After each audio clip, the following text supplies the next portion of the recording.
Hello YouTube. Giants in the Elder Scrolls universe are extremely fascinating. Despite being viewed by most people as simply another category of enemy to face in Skyrim, they have considerable intelligence, they have their own rich backstory, a separate culture and a long history. In fact, while in Skyrim we only see some nomadic giants herding their mammoths in the wild, back in the Meretic era, thousands of years before the events of the Elder Scrolls V Skyrim, giants were far more numerous, with many clans having established themselves in Skyrim, and they even had a king of sorts who ruled over the different clans, who, for all terms and purposes, is most likely the most powerful giant in historical records, who even tried to prevent the early Proto-Nords or Atmorans from settling in Skyrim. I'm talking about the ancient giant Sinmer the Terrible, and I'll tell you his entire story and more after the intro.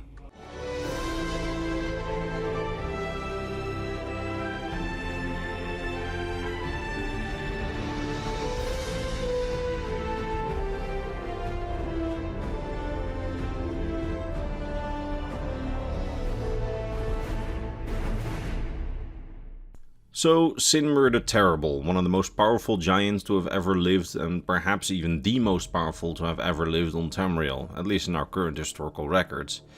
He was a giant that lived in Skyrim during the middle of the Meretic era, right around the time when the colonists from Atmora, the ancient home continent of humanity in most legends, started to establish themselves along Skyrim's northern coast, thousands of years before the events of Skyrim. Now, most records of this time period focus on how the ancient Nords created their settlements and had an uneasy peace with the Snow Elves who had already called Skyrim home when the Nordic colonists landed on Skyrim's shores.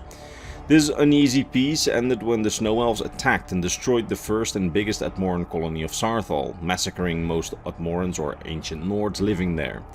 Now, this event, known as the Night of Tears, caused for the ancient Atmoran leader Ysgramor, survivor of the massacre, to travel back to Atmora, only to then come back with an army of warriors that came to be known as the 500 Companions, who, side note, likely were a bigger army than just 500, just like how the 300 Spartans in our universe were not actually an army of just 300 men. It's likely that it was quite a big army with 500 commanders or something like that, but that's beside the point. But what is important to know is that this Atmoran army under Ysgramor immediately started to drive the Snow Elves back in revenge, and they conquered the land for the Atmoran colonists.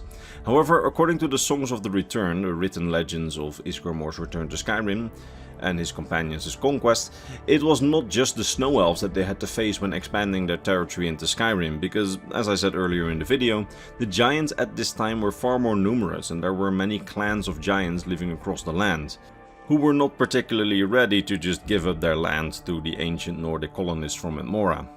Now, in the legends about this time period, all of these clans were at one point united under one extremely powerful chieftain, almost like a high king of giants, and that was the giant Sinmer, or Sinmer the Terrible. It is said that it was his might that united all of these clans against the invading humans that tried to take the land of the giants. And it's said that as the companions under Ysgramor advanced across Skyrim, the giants under Sinmer rallied against them and made war upon Ysgramor and his companions. In the Songs of the Return, it's written that many great and powerful companions fell in these battles against the giants, but that slowly but surely the companions gained the upper hand, as in the battles against the giants, many giants started to either flee or were slain by the companions' might. It's said that in these battles, Ysgramor himself slew more than 100 giants with his axe Wuthrod, and according to legend, many giants then started fleeing when Ysgramor himself strode onto the battlefield. All except for their leader, Sinmer the Terrible, who did not fear Ysgramor. And Ysgramor and his son, Ilgar, actually challenged Sinmer to a duel, somewhere in the area close to what's now Shore Stone. In this duel, Ysgramor used his legendary axe Wuthrod and was aided by his son Ilgar, and they were fighting Sinmer, the most powerful giant of his time, and his gigantic club. It's said that in their battle, Sinmer shattered stones when he missed strikes against the humans, so powerful were his blows. However, at some point in their battle, Ysgramor struck the club that Sinmer used with his axe, splitting it into two. Sinmer then hurled the hilt of his club towards Ysgramor, however this had little effect, and now without a weapon, the giant stood defenseless. He tried grabbing Ysgramor's hand with his hands, however Ysgramor then hit the giant's head and knees with his axe, after which the giant fell to his knees and Ysgramor buried his axe inside in Sinmer the Terrible's skull, ending his reign and all opposition to the Atmorans from the giants. The Admoran humans had then broken the resolve of the giant clans, and over the centuries their population would become smaller and smaller until only the few nomadic giants that we see in modern times are left of this once proud people that apparently were really numerous across Skyrim at this time. Now, that having been said, on ancient Tamriel, necromancy was already a thing, and despite his defeat, the ancient companions under Ysgramor recognized the immense strength of Sinmer's body, and they really feared that someone would someday try to resurrect him. And as such, several of the spirits of the companions that had fallen in the battles against Sinmer's giant hordes were bound to the tomb in which Sinmer was buried, somewhere deep under the modern-day village of Shore Stone.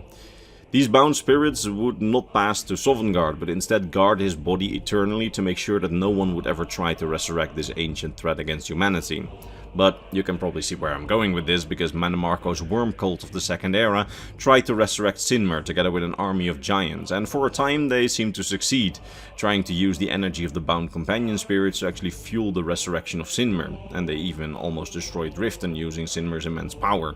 However, we as the player in the Elder Scrolls Online, after a big part of the Rift questline, can use the shards of Wuthrot, the ancient axe which had felled Sinmer, to slay his resurrected form and end his revived threat against humanity, which, not gonna lie, is one of Elder Scrolls Online's better questlines in the base game. Now, that having been said, there is another bit of mystery around Sinmer, and that's his origin. You see, while he's described as the most powerful giant of his era, and since giants were far more numerous then than they have been in the history since, and I presume that he's probably even the most powerful giant, or at least the one that ruled the most giants, the weird thing is that several sources actually describe him as a half-giant, or kin of the giants, rather than an actual giant. That's pretty weird, because usually half-giant indicates a human with a giant and a human parent, who usually towers taller than humans, but this is still quite small and weak compared to giants, at least when we see them among sea giants and some of the giants in the Elder Scrolls Online that have half-giants with them. Sinmer, however, is a fully fledged giant and described as a really strong giant, strong enough to come to rule as a chieftain over all or most of Skyrim's ancient giant clans. So, what is he? What makes him a half-giant? I have no idea, we have no clue. Although, if I had to guess, he either had some genes of maybe another powerful race in him, like, I don't know, a troll, or perhaps even like a demigod. That would explain how he's more powerful than the others and does not fear Ysgramor, but honestly, that's all just, like, pure speculation. I wouldn't even call it speculation, since there's literally nothing for me to speculate on, so it's more like something I pulled out of my ass. I have no idea at all, although I'm curious to think what you think on that, so let me know in the comments. Now, that having been said, Sinmer's story to me is pretty interesting. Not only does it show how the Snow Elves weren't the only ones that had problems with the Admorans landing on Skyrim, it also gives us an insight into ancient, more organized giant society, which apparently thrived in Skyrim with a far larger population than they have now, before the ancestors of the Nords arrived. Which is really cool, but it still leaves me wondering about the half-giant part. Oh well. Now, that having been said, that's about all I can say about Sinmer. I really hope that you enjoyed this video and that you managed to learn something new about the Elder Scrolls lore today. And if you did, why not give the video a like or one of those hype boost things? Would really help the channel out. By the way, if you need a new notebook for, lore notes or study notes, I happen to sell Imperial knowledge lore notebooks. Look, I'm doing things like this with it, but you can use it for normal notes or something else. Okay, mandatory March plug over. Look in the description or in the top comment for a link to the store. And now all that's left for me to be done is to thank my top Patreon supporters: Goblark, Bernardo Binda, Gabriel Binda, Volcure of Argonia, RB Dash, Lexicon, Polycom, Sir Otter, Sword of Bushido, Rakai, Mike Willis, Dodo Komodo, James Lynch, Barademos, and Kalakranz. These people, along with all the amazing people on screen, are my Patreon supporters and my YouTube members, and they keep this channel alive. And for that, I am very grateful. Alright, see you in the next lore video. Bye bye.